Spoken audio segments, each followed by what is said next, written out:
শারীরিক অবস্থার উন্নতি হয়ে হাসপাতাল থেকে ছাড়া পেয়েছেন জামায়াত ইসলামের আমির ডাক্তার শফিকুর রহমান। দলের জাতীয় সমাবেশে অসুস্থ হয়ে পড়ায় তাকে ঢাকার একটি হাসপাতালে ভর্তি করা হয়। পরে সুস্থ হয়ে দেশের কল্যাণে কাজ করে যাওয়ার কথা বলেন শফিকুর রহমান। লুৎফুর রহমান সোহাগের রিপোর্ট। সোহরাওয়ার্দী উদ্যানে জামায়াতে ইসলামীর সমাবেশে বক্তৃতা মঞ্চে দলটির আমির অসুস্থ হয়ে পড়ায় সমাবেশ শেষে তাকে নিয়ে যাওয়া হয় হাসপাতালে। সেখানে তাকে দেখতে যান বিএনপি মহাসচিব ও প্রধান উপদেষ্টার প্রেস সচিব। আমাদের ইলেকশন, আমরা চাই বাংলাদেশের সমস্ত পলিটিক্যাল পার্টি সব লিডারই সুস্থ থাকুন, ভালো থাকুন, দেশকে গড়ার কাজে সবাই একসাথে কন্ট্রিবিউট করুন।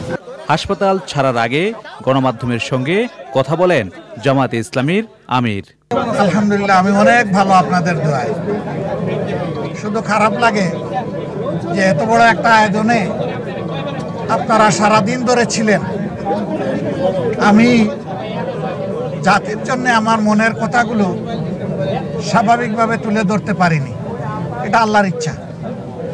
কিন্তু এরপরেও শেষমেশ দুই একটা কথা বলার চেষ্টা করেছি। আগামীতে ইনশাল্লাহ আরো সুযোগ আসবে, আরো কথা বলা যাবে। লুৎফুর রহমান সোহাগ, চ্যানেল আই, ঢাকা।